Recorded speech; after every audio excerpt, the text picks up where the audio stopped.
The times میں خوش آمدید۔ پہلگام حملے کے بعد انڈیا نے پاکستان کے خلاف ایک اور بڑا قدم اٹھا لیا ہے۔ ادھر ترکی بھی کھل کر میدان میں سامنے آ گیا ہے۔ رجب طیب اردگان انڈیا کے ساتھ ہے یا پاکستان کے ساتھ، اس پر بھی اس ویڈیو میں بات چیت ہوگی، کیونکہ کل سے سوشل میڈیا پر یہ خبر چل رہی ہے ترکی نے پاکستان کو ہتھیاروں کا بڑا ذخیرہ بھیج دیا ہے۔ تو کیا ہے اس خبر کی سچائی؟ اس کے علاوہ اس پر بھی بات چیت کریں گے کہ اسد الدین اویسی نے وقف امینڈمنٹ ایکٹ کے خلاف ہونے والی ریلی میں کیوں کہا کہ پاکستان کے خلاف FATF کے تحت کارروائی ہونی چاہیے۔ تو آئیے اس ویڈیو کو شروع کرتے ہیں اور سب سے پہلے بتاتے ہیں کہ ہوم منسٹری نے پاکستان کے 16 سے زیادہ چینل اور یوٹیوب چینل کو انڈیا میں بین کر دیا ہے۔ ہوم منسٹری کی طرف سے کہا گیا کہ میڈیا ہاؤسز یا ان کے چینل انڈیا کے خلاف جھوٹا پروپیگنڈا کر رہے ہیں، انڈیا کی آرمی کے خلاف ایک نیریٹو چلا رہے ہیں، انڈیا کی ایجنسیز کے خلاف جھوٹ بول رہے ہیں، اس لیے ان میڈیا ہاؤسز کے خلاف انڈیا میں پابندی لگائی گئی ہے۔ جن یوٹیوب چینل کو بین کیا گیا ہے اس میں معروف کرکٹر شعیب اختر کا یوٹیوب چینل بھی شامل ہے۔ حالانکہ جو ہوم منسٹری کی طرف سے ایک لسٹ ریلیز کی گئی ہے اس لسٹ میں شعیب اختر کے چینل کا نام نہیں ہے، لیکن جب شعیب اختر کے چینل کو یوٹیوب پر کھولا جاتا ہے تو لکھ کر آتا ہے، جس کو آپ اسکرین پر دیکھ سکتے ہیں، کس چینل کو انڈیا میں وقتی طور پر بین کر دیا گیا ہے، کن کن چینلوں کو بین کیا گیا ہے، ان کے سبسکرائبرز کی تعداد کیا ہے، آپ اسکرین پر بھی دیکھ سکتے ہیں۔ پہلا نام ہے ڈان نیوز کا، جس کو انڈیا میں بین کر دیا گیا ہے۔ ڈان نیوز بہت بڑا چینل ہے پاکستان کا، بلکہ کہہ سکتے ہیں کہ پاکستان کا سب سے بڑا میڈیا ہاؤس ڈان نیوز کہلاتا ہے۔ ڈان نیوز انگریزی میں بھی ہے، اردو میں بھی ہے، اس کا یوٹیوب چینل ہے، اس کا ٹیلی ویژن ہے، اس کے علاوہ جنگ نیوز بھی اسی کا ہے جو جیو نیوز ہے، اور جنگ اردو کا ایک مشہور اخبار ہے۔ اس کے 1.96 ملین یوٹیوب پر سبسکرائبر ہے، اس کو بین کر دیا گیا ہے۔ دوسرا ارشاد بھٹی نام کا ایک یوٹیوب چینل ہے، اس کے یوٹیوب چینل کو بھی انڈیا میں بین کر دیا گیا ہے، اس کے 8 لاکھ سبسکرائبرز ہیں۔ سما ٹی وی پاکستان کا بہت بڑا میڈیا ہاؤس ہے، بہت بڑا نیوز نیٹ ورک ہے، اس کو آپ سمجھ سکتے ہیں جس طرح انڈیا میں آج تک ہے، اس کے یوٹیوب پر 12 ملین سبسکرائبرز ہیں، اس کو بھی بین کر دیا گیا ہے۔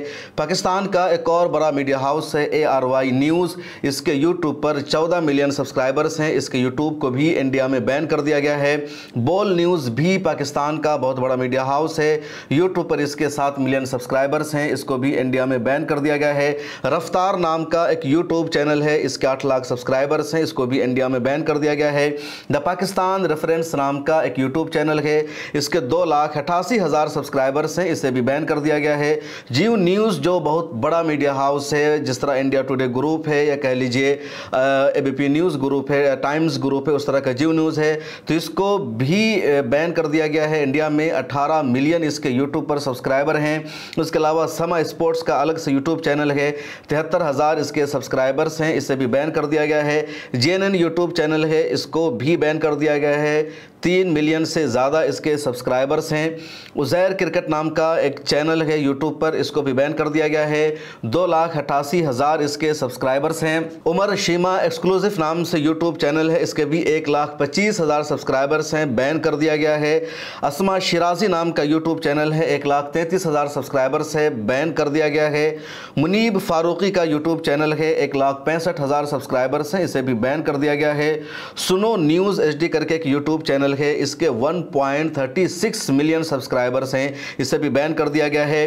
رازی نامہ نام کے ایک یوٹیوب چینل ہے، اسے بھی بین کر دیا گیا ہے، اس کے 2,70,000 سبسکرائبرز ہیں، اور ٹوٹل نمبر آف سبسکرائبرز ان تمام چینلوں کے ہوتے ہیں 63 ملین۔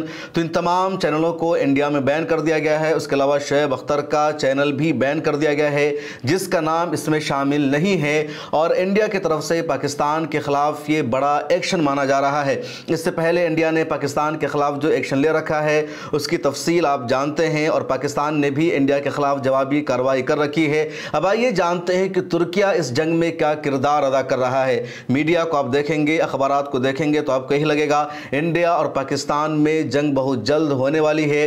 انڈیا نے پاکستان پر حملے کی پوری تیاری کر رکھی ہے، لگاتار سرکار سے اس کی مانگ بھی کی جا رہی ہے۔ ادھر پاکستان کی سائیڈ کو آپ دیکھیں تو ایسا لگ رہا ہے کہ پاکستان بھی پوری طرح تیاری کر رہا है कि कैसे जंग लड़नी है या क्या कुछ करना है। और आइए अब जानते हैं कि तुर्किया इसमें क्या किरदार अदा कर रहा है। तुर्की पाकिस्तान के साथ है या इंडिया के साथ है?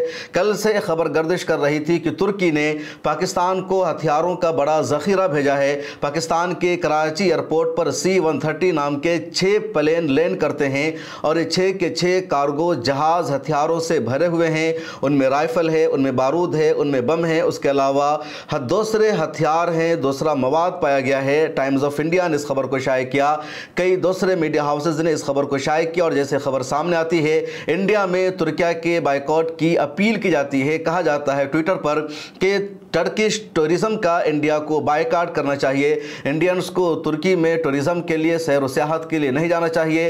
इंडियंस जहां टूरिज्म के लिए जाते हैं उनमें तुर्की भी शामिल है। तुर्की की जो सैर व सियाहत है बहुत ज़्यादा इंडिया में पॉपुलर है। उसके अलावा कुछ लोगों ने एक्स पर यह भी लिखना शुरू कर दिया कि पिछले साल जब तुर्की में ख़तरनाक ज़लज़ला आया था तो इंडिया ने ही सबसे पहले वहाँ मदद भेजी थी। इंडिया के कुछ जर्नलिस्ट भी वहाँ पहुँचे थे ग्राउंड पर कवर करने के लिए। और आज जब भारत को मुश्किलों का सामना है, भारत के घर में आकर पाकिस्तान ने हमला कर दिया है, भारत दहशतगर्दी से दो चार है, तो इस मुश्किल घड़ी में तुर्की इंडिया का साथ देने के बजाय पाकिस्तान का साथ दे रहा है, पाकिस्तान को इमदादी सामान भेज रहा है, पाकिस्तान को हथियार भेज रहा है।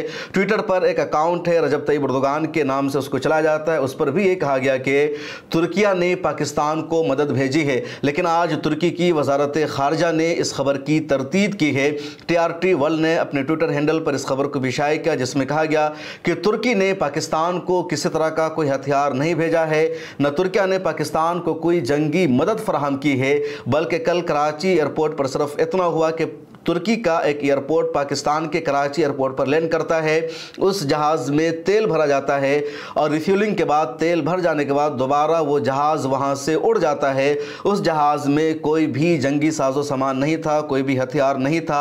ये वजाहत तुर्किया की वजारत खारजा ने की है और इस बयान के ज़रिए तुर्किया ने एक तरह से अपना स्टैंड साफ कर दिया है कि इंडिया और पाकिस्तान के दरमियान होने वाली कशीदगी में, इन दोनों मुल्कों के दरमियान जारी तनाज़ों में फ़िलहाल तुर्की किसी के साथ नहीं है, न तुर्किया ने अपना कोई भी स्टैंड जाहिर किया है।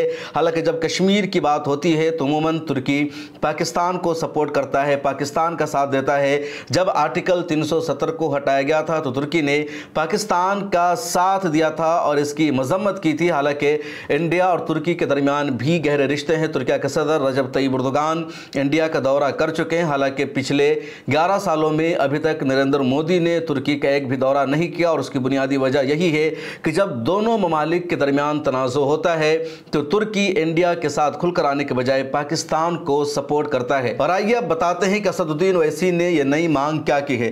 दरअसल असदुद्दीन ओवैसी महाराष्ट्र के नांदेड़ में वक्फ अमेंडमेंट एक्ट के खिलाफ एक एहतजाजी जलसा को खिताब कर रहे थे। मुस्लिम पर्सनल लॉ बोर्ड के रहनुमा वहां मौजूद थे और उस एहतजाजी जलसा से खिताब करते हुए असदुद्दीन ओवैसी ने कहा पाकिस्तान के खिलाफ FATF के तहत कार्रवाई होनी चाहिए ताकि पाकिस्तान को सबक सिखाया जा सके और आइंदा वो दहशतगर्दों की हिमायत न करे। जो लोग दहशतगर्दी में मुलव्विस है उसको पाकिस्तान माली मदद न भेजे। कश्मीर के पहलगाम में जो हमला हुआ उसमें ये बात कन्फर्म हो चुकी है कि इस हमला के पीछे पाकिस्तान है। द रेजिस्टेंस फ्रंट को पाकिस्तान का सपोर्ट है। दहशतगर्द तंजीमों को पाकिस्तान और पाकिस्तान की खुफिया एजेंसी ISI की तरफ से माली मदद दी जाती है। इसलिए असदुद्दीन ओवैसी लगातार पाकिस्तान के खिलाफ बोल रहे हैं, पाकिस्तान के खिलाफ कार्रवाई की मांग कर रहे हैं। असदुद्दीन ओवैसी ने कह रखा है कि सरकार का जो भी पाकिस्तान के खिलाफ फैसला होगा मैं उसके साथ खड़ा हूं। और अब असदुद्दीन ओवैसी ने कहा कि FATF के तहत कार्रवाई हो। FATF का मतलब है फाइनेंशियल एक्शन टास्क फोर्स। ये 1989 में एक ऑर्गेनाइजेशन बनाई गई थी, G7 ग्रुप ने बनाया था और अब 39 ममालिक इसके मेंबर है। चीन भी इसका मेंबर है, इंडिया भी इसका मेंबर है, यूरोपियन यूनियन के ममालिक भी इसका मेंबर है। और इस तंजीम का काम यह है कि जो ममालिक दहशतगर्दों को सपोर्ट करते हैं या दहशतगर्द ऑर्गेनाइजेशन की जो माली मावनत की जाती है उसको अगर कोई मुल्क सपोर्ट करता है या किसी मुल्क में मनी लॉन्ड्रिंग का मामला आता है या इस तरह के कोई और मामले हैं तो ऐसे ममालिक को या तो ग्रे लिस्ट में रखा जाता है या ब्लैक लिस्ट में रखा जाता है। ग्रे लिस्ट में रखने का मतलब यह होता है कि IMF से उस मुल्क को ज़्यादा कर्ज नहीं मिल पाता है, महदूद पैमाने पर ही कर्ज मिल पाता है और फाइनेंशियल चैलेंजेस का सामना करना पड़ता है।